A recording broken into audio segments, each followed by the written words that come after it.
अरे चलना यार, तेरा वो कुलधरा गांव में नाइट आउट वाला प्लान तो एकदम फुस हो गया। कुछ नहीं निकला उधर, पूरे ब्लॉग का बंटा धार हो गया। वो तो शुक्र है हम लोग थोड़ा जुगाड़ से गए थे, आर्टिफिशियल सीन क्रिएट किए, तब जाकर व्यूज आए वीडियो पर। तुम लोग भी ऐसे ही किसी की सुनी सुनाई बातों पर आ जाते हो। अगली बार जिधर भी वीडियो के लिए जाना होगा ना, पहले अच्छे से इन्फॉर्मेशन निकाल लेना। अजीब बात है यार, वैसे आधी दुनिया भूत प्रेत और आत्माओं से डरती है, लेकिन हम जो कैमरा लेकर भूत ढूंढ रहे हैं, हमें कोई एक भी भूत दिखाई नहीं देता। तीनों दोस्त देर रात बातें करते हुए जंगल के रास्ते गुजर रहे थे कि अचानक तेज ब्रेक लगने से सभी अपनी सीट से उछल पड़ते हैं। अरे सामने देखना, किधर देखकर गाड़ी चला रहा है तू? शिट मैन, गाड़ी ठोक दी इसने। शट अप गाइस, कोई नीचे गिर गया है, पहले देखते हैं उसे चोट तो नहीं लगी। नहीं, अब इधर का माहौल तो देखो, कितनी रात हो रही है, चारों तरफ जंगल है। इतनी रात को गाड़ी के आगे अचानक कैसे आ गया कोई? तुम्हें थोड़ा अजीब नहीं लग रहा? अरे ये टाइम ये सब सोचने का नहीं है यार। मेरी गलती की वजह से उसे कुछ हो गया तो मैं जिंदगी भर खुद को कभी माफ नहीं कर पाऊंगा। हमें चेक तो करना पड़ेगा ना, हो सकता है उसे अस्पताल ले जाने की जरूरत पड़े। अब मैं कह रहा हूँ गाड़ी भगा इधर से। कम ऑन, तुझे कब से सुनसान रास्तों पर डर लगने लगा? विजय की बात को इग्नोर करके वे लोग जैसे ही गाड़ी से नीचे उतरे, जमीन पर पड़ी हुई औरत अचानक उठकर छम छम करती जंगल की ओर भाग जाती है। अभी तक तो ये घायल होकर जमीन पर पड़ी थी, अचानक से उठकर दौड़ने लगी। इतना खून है यहाँ पर, फिर वो कैसे उठ गई अपने आप?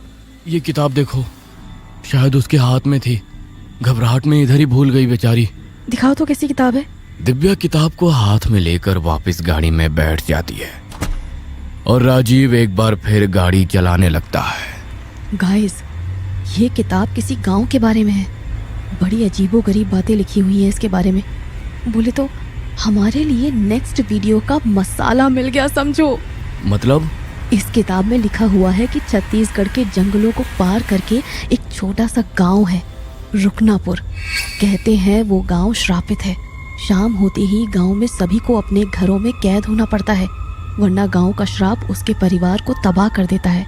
उस गांव के लोग ना ज्यादा बात करते हैं, ना कहीं आते जाते हैं, लेकिन मानो इंडिया के नक्शे में एग्जिस्ट ही नहीं करता वो गांव। लेकिन वो लोग हैं और आज भी सदियों पुराने रीति रिवाज मान रहे हैं। लेकिन गाइस, इसके लास्ट के कुछ पेजेस गायब हैं। ऐसा लग रहा है किसी ने फाड़ कर फेंक दिया। ये तो बड़ी इंटरेस्टिंग स्टोरी लग रही है, क्या बोलते हो? उधर जाकर शूटिंग करें क्या? अब इंटरेस्टिंग तो लग रही है, लेकिन इस बार भी हमें आर्टिफिशियल इफेक्ट के साथ जाना पड़ेगा। बाकी पुराना गांव, जर्जन मकान और वहां भटकती आत्मा सुनने में तो स्केरी वाइब्स आ रहे हैं। थोड़ा तड़का हम स्पेशल इफेक्ट से दे देंगे। तो ठीक है, अमावस्या का भूतिया कहानियों से थोड़ा ज्यादा कनेक्शन बैठता है, इसीलिए हम लोग अमावस्या को ही वहाँ जाएंगे। तीनों दोस्त अगली अमावस्या के दिन गांव में पहुंच जाते हैं। अरे यहाँ क्या करने आए हो तुम लोग? इस गांव के बारे में जानते नहीं हो क्या? नहीं जानते काका, आप बताइए ना। इस गांव की असलियत जानने के लिए ही तो यहाँ तक आए हैं। 100 साल से शापित है ये गांव। तुम लोग जाओ यहाँ से, तुम्हारे लिए वही अच्छा होगा। क्यों इस मनहूस जगह पर आए हो? सब खत्म हो जाएगा। अरे आज के जमाने में दुनिया कहाँ से कहाँ पहुँच गई और आप लोग अभी भी मिट्टी के घरों में रह रहे हैं। अरे आप लोगों का रहन सहन, पहनावा सब कुछ ऐसा है जैसे आप लोगों को आज के बारे में कुछ पता ही ना हो। अरे मोबाइल, इंटरनेट, हवाई जहाज, इन सब का नाम सुना है आपने या नहीं? विजय की बात सुनने के बाद वो आदमी कुछ पलों तक घूर कर उन तीनों को देखता है। हमें हमारे हाल पर छोड़ दो, मैंने कहा ना, तुम जाओ यहाँ से। चलो यार, छोड़ो ना। तीनों दोस्त गांव को देखने के लिए आगे बढ़ गए थे। वैसे तो हमने आज तक बहुत सारे वीडियो शूट किए हैं, लेकिन इस जगह की वाइब्स कुछ अलग सी नहीं लग रही तुम लोगों को? यहाँ के लोगों का हमें ऐसे अजीब तरीके से घूर घूर कर देखना, मिट्टी के बने हुए कच्चे घर और यहाँ रहने वालों की बुरी हालत, ऐसा लग रहा है कि कुछ तो है जिससे इस गांव के लोग इतनी बुरी तरह डरे हुए हैं। लेकिन उसके कारण ये गांव विकास की दौड़ में 100 साल पीछे पहुंच गए हैं। यहाँ तो रुकने के लिए कोई ढंग की जगह भी नजर नहीं आ रही। ये मंदिर के साथ बनी हुई छोटी सी झोपड़ी में हम लोग रुक जाते हैं।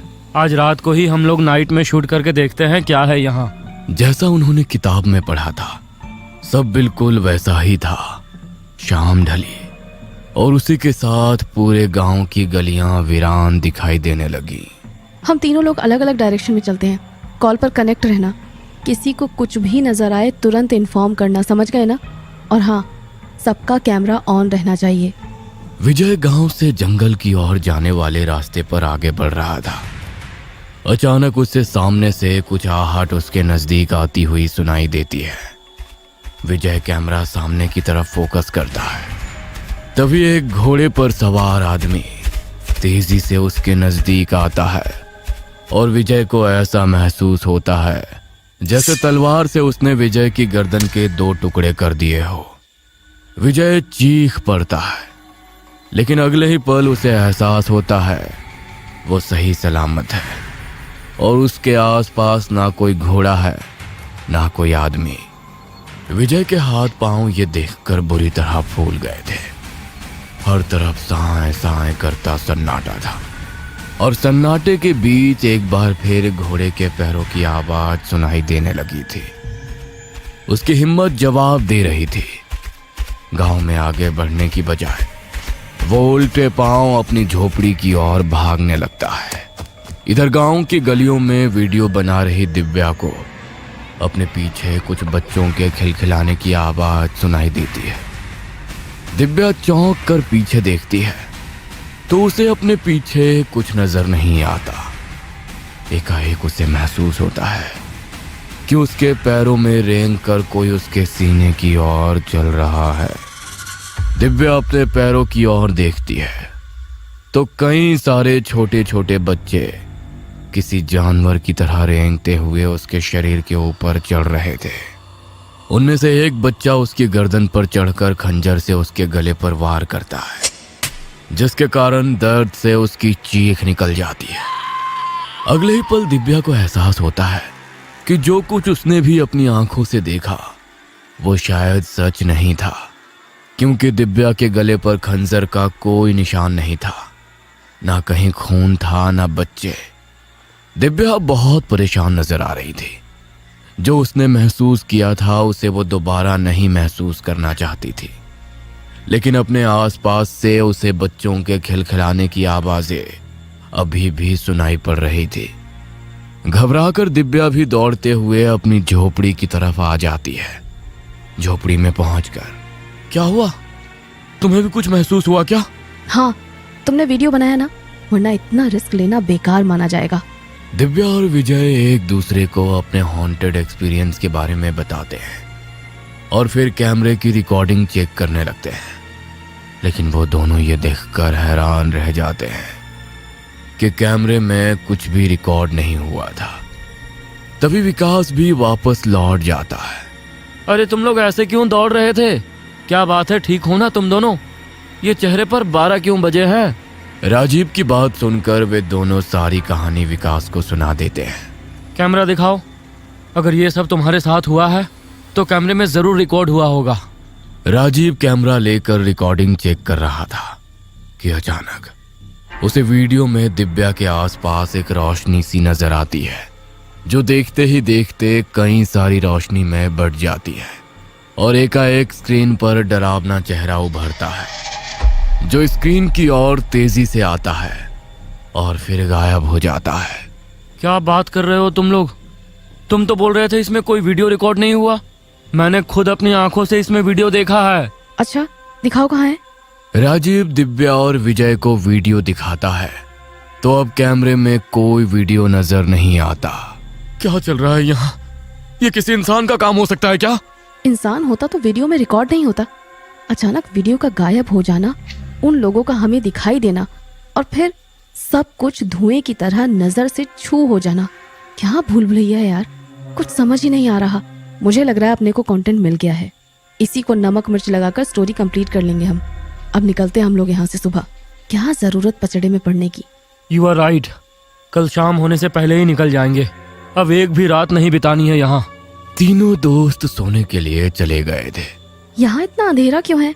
मॉम, डैड, आदित्य, कहाँ हो तुम लोग? ये कैसी स्मेल आ रही है? दिव्या सबको पुकारते हुए बैकयार्ड तक जा पहुंची थी। अपना मोबाइल निकालकर वो टॉर्च ऑन करती है तो देखती है कि पंछियों को देने वाला पानी का बर्तन खून से भरा हुआ है और उसके चारों ओर पक्षी मरे हुए पड़े हैं। वहां का नजारा देखकर दिव्या चीखते हुए अंदर की ओर भागती है। अचानक वो फर्श पर पड़े किसी भारी चीज से टकरा जाती है। वो टॉर्च से नीचे देखती है तो वहां उसे उसका भाई आदित्य की लाश नजर आती है। अगले ही पल दिव्या खुद को वापस उसी झोपड़ी में पाती है। ये क्या देखा मैंने? ये कैसा सपना था? मुझे बहुत डर लग रहा है। शायद यहाँ आना ही नहीं चाहिए था। दिव्या अपना फोन उठाती है और घर पर फोन डायल कर देती है, लेकिन उसके मोबाइल में कोई नेटवर्क ही नजर नहीं आ रहा था। दिव्या बुरी तरह घबरा रही थी। वो झोपड़ी में सो रहे विजय को जगाने जाती है। राजीव उठो, मुझे बहुत घबराहट हो रही है। बहुत डरावना सपना देखा मैंने, कुछ समझ नहीं आ रहा है। प्लीज अपना फोन दे सकते हो? राजीव अपना फोन उठाकर नंबर डायल करता है, लेकिन उसके फोन में भी कोई सिग्नल नहीं दिखाई दे रहा था। मेरे फोन में भी कोई नेटवर्क नहीं है। और ये विजय कहाँ गया, तुझे पता है क्या? दूसरे कमरे से कुछ आवाज सुनाई दे रही है। आधी रात को वहाँ क्या कर रहा है वो? राजीव और दिव्या बाहर वाले कमरे में जाकर देखते हैं कि खिड़की के पास खड़ा हुआ विजय अकेले में कुछ बड़बड़ा रहा है। विजय, अरे यहाँ क्यों खड़ा है? इतनी रात को ठीक तो है ना तू? मेरी माँ मुझे बुला रही है यार।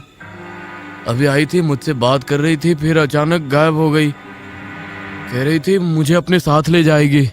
अरे इसे क्या हो गया यार? इसकी माँ तो मर चुकी है, वो कैसे आ सकती है? इसे अंदर लेकर चलो, अकेले छोड़ना सही नहीं है। राजीव और दिव्या उसे लेकर अंदर आते हैं और बिस्तर पर लिटा देते हैं। कुछ देर बाद अचानक विजय फिर से उठता है और दौड़ते हुए जाकर सीधा दरवाजा खोल देता है। कमरे से बाहर निकल जाता है। बाहर जाते ही कोई अदृश्य शक्ति उसे पैरों से घसीटकर जंगल की ओर ले जाती है और राजीव और दिव्या के कानों में उसकी चीख कैद हो जाती है। जल्दी चलो राजीव, हम उसे ऐसे नहीं छोड़ सकते। हम बचाएंगे अपने दोस्त को। दिव्या, मुझे नहीं लगता हम कुछ कर पाएंगे। वो कुछ और ही है यार। दिव्या झोपड़ी से बाहर निकल जाती है और उसके पीछे ही राजीव भी विजय को ढूंढने आता है। बाहर आते ही उन्हें आंगन में रखे पक्षियों के पानी के बर्तन में खून से सना एक इंसानी सर दिखाई देता है, जिसके आसपास चील मंडरा रहे थे। मोबाइल की रोशनी में पता चलता है कि ये सर दिव्या के भाई आदित्य का है। यह खौफनाक नजारा देख दिव्या बेजान होकर जमीन पर बैठ गई थी। इसका मतलब वो सपना नहीं था, वो सब सच था। मेरा भाई, उसकी क्या गलती थी? संभालो अपने आप को दिव्या, हमें कुछ करना होगा वरना हम भी नहीं बचेंगे। हमने देखा था ना, यहाँ एक मंदिर भी है, चलो उसके अंदर चलते हैं। मैंने सुना है मंदिर के अंदर कोई बुरी शक्ति प्रवेश नहीं करती। राजीव और दिव्या मंदिर के अंदर जाते हैं तो वहां का नजारा देखकर हैरान रह जाते हैं। अंदर भगवान की कोई मूर्ति नहीं थी, बस एक काला पत्थर रखा हुआ था जिस पर ऐसा लगता था कि खून चढ़ाया गया हो। पास ही में एक मरा हुआ मुर्गा और मानव खोपड़ी रखी दिखाई दे रही थी। ये मंदिर नहीं है, ये जरूर शैतान को पूजने का स्थान है। हम गलत जगह आ गए हैं। तभी वही काका दिव्या को नजर आते हैं जिन्होंने उन्हें वापस लौटने के लिए कहा था। काका, अच्छा हुआ आप मिल गए। काका, हमारी मदद करिए ना, हमारा दोस्त पता नहीं कहाँ चला गया। प्लीज उसे ढूंढ दीजिए। दिव्या की बात सुनकर काका का चेहरा अचानक बदलने लगता है। उनकी आंखें काली और चेहरा किसी मुर्दे की तरह सफेद पड़ जाता है और वो जोर जोर से हंसने लगते हैं। चलो यहाँ से, ये सब छलावा है। अचानक दिव्या की नजर दीवार पर चिपके कुछ कागजों पर पड़ती है। ये शायद वही पन्ने थे जो उस किताब से फाड़कर अलग किए गए थे। इस गांव के अंदर एक रात बिताने के बाद कोई वापस नहीं जा सकता, ना जिंदा ना मुर्दा।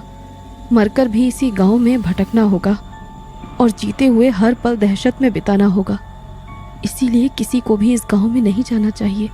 और अगर गलती से 7 बजे के बाद बाहर निकल गए तो फिर कोई नहीं बचेगा। ये आत्माएं बाहर निकलने वाले व्यक्ति के जहन में मौजूद हर इंसान को खत्म कर देगी इसका मतलब हम कभी वापस नहीं जा सकेंगे। और हमारी इस गलती का खामियाजा हमारे पूरे परिवार को चुकाना होगा। अपनी जान बचाकर वे वापस झोपड़ी में लौट आते हैं और जिंदा लाश बनकर अपनी मौत का इंतजार करने लगते हैं। कुछ दिन बाद लाइब्रेरी में ये पुरानी किताब पढ़ी तुम लोगों ने? इट्स वेरी इंटरेस्टिंग यार। क्या सच में कोई ऐसी जगह हो सकती है जहाँ 7 बजे के बाद लोग बाहर नहीं निकलते? अब ये तो जाकर ही देखना पड़ेगा। तो चलते हैं ना। कहते हैं आज भी किसी लाइब्रेरी के किसी कोने में अक्सर वो किताब लोगों को रहस्यमय ढंग से नजर आ जाती है और अपने शिकार को बुलाती है। एडवेंचर का शौक कई बार अपने साथ मौत लेकर आता है। कहीं आपने ऐसी कोई किताब तो नहीं पढ़ी?